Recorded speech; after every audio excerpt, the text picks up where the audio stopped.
Good morning, students. This is the third revision video for class 8th, and in this video we'll discuss two chapters from geography. The first chapter is agriculture and second chapter is industries.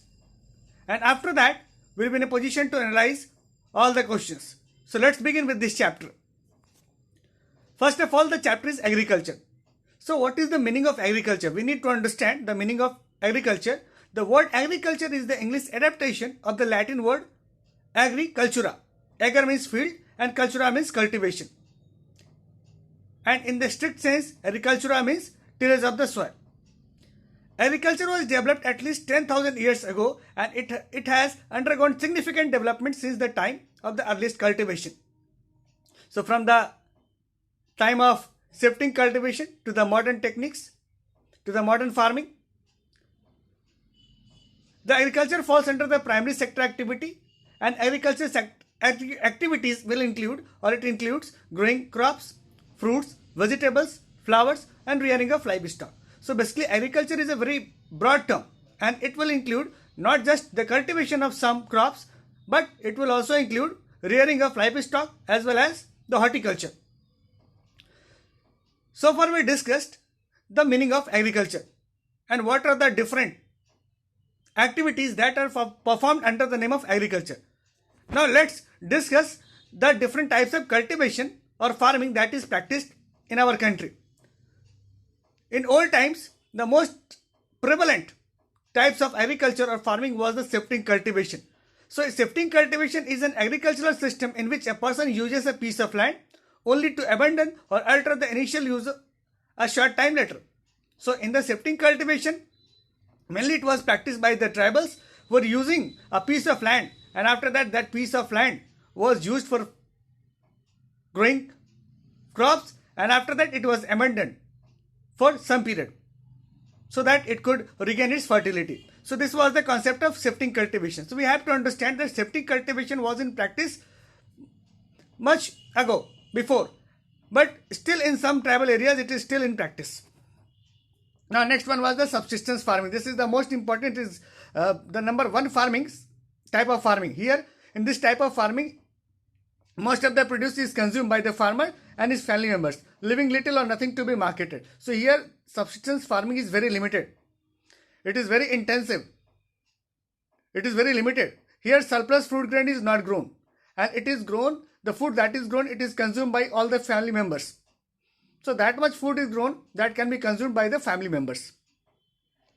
So we need to understand that is the subsistence farming here. After that, commercial grain farming is also there. So under the commercial grain farming, in commercial grain farming, crops are grown for commercial purpose. So if we are going to discuss about the commercial farming, here the first type of commercial farming will be grain farming. So here the farming is done, and it is done for commercial purpose. It is mainly done to sell in the market in order to gain the profit. So that is why the grain is grown over a large area so that it could be exported, to different parts of the country as well as to the abroad countries. So this is the commercial grain farming. So nowadays it is going on, and you may have seen the different types of sack in which the grains are filled and they are exported. They are basically exported to other parts of the world. So far we discussed the different types of farming, and we need to understand that farming is a very important practice. It is a very important activity because we are dependent on farming. So we discussed various types of farming, and here we can understand that rice, wheat, millet, jute, all are the byproducts, all are the important products of the farming. So we need to understand that farming is the most important activity that is performed in India, and almost 65% of the population of India is still dependent on the farming for its basic needs. And as we discussed that it comes under the primary activity, so automatically it is going to support the secondary as well as tertiary activity. Now, if we have discussed, now come to the industries. Now, if we are going to talk about industries, we need to understand that on the basis of raw material, industries has been classified. So what are those raw materials? On the basis of that, industries can be classified. So raw materials can be woolen, cotton, jute, sugar, tea, coffee, rubber, So here we can understand these are the important raw materials which can be utilized, which can be used by the particular industry.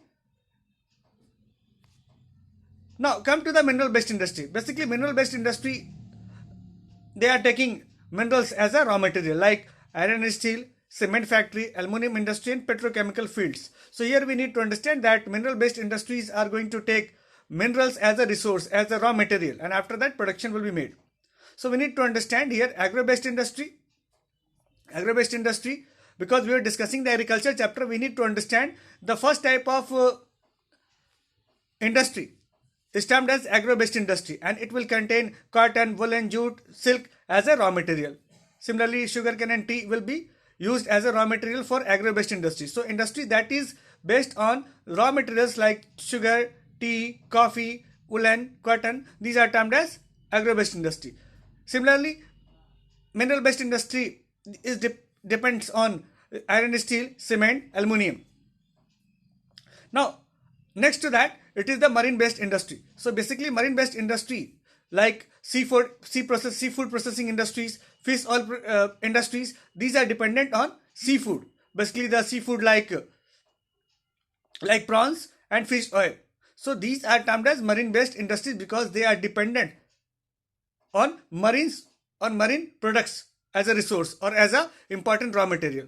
Similarly, forest based industry is also there. In the forest based industry, you may have seen that paper is mainly manufactured from the branch of the trees or from the bark of the trees, and these are produced from the forest area. So basically the paper industry is the example of forest based industry because it is using paper or bark of the tree as a raw material. Now come to the industries that is based on the size and the number of people. So here we need to understand that industries can be further classified as small scale industries and large scale industries. It depends on the number of people employed as well as the production. If the production is very small and the number of people are less employed and less investment is made in the industry, that is termed as small scale industry. So on the basis of amount of investment or the number of people who are employed, the industries can be further classified as small scale and large scale industry. So in the large scale industry, thousands of people will work together on a large machine with the help of large machines, as well as production will be very high. So far as small industries are concerned, small scale industries are concerned, here the industries will give very less amount of output and here investment will be also less. Now come to the classification of industry on the basis of ownership. So on the basis of ownership, it can be classified under 4 parts: private, public, joint sector and cooperative. So let us discuss one by one. Under the private sector, the industries which are owned by individual or group of individuals like Tata is there, Bajaj is there, Reliance is there. So these all will come under the private sector because these industries are operated and managed by individuals or group of individuals. Now next to that is the public sector industries. It is governed and managed by the government of India, and that is why it is termed as public sector industries like BHEL and SAIL. Now next to that is the joint sector. It is managed both by private sector as well as government. So here government and private sector both are participating to run and manage these companies like All India Limited.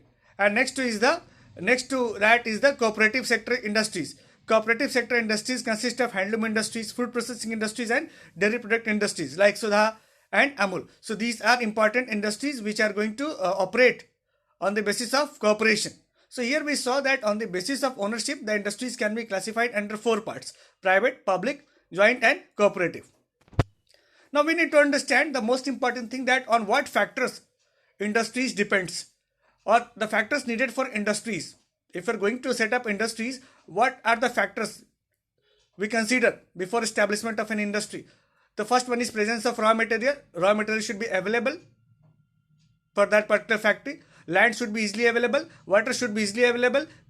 Cheap labor should be available in that area so that they could work there with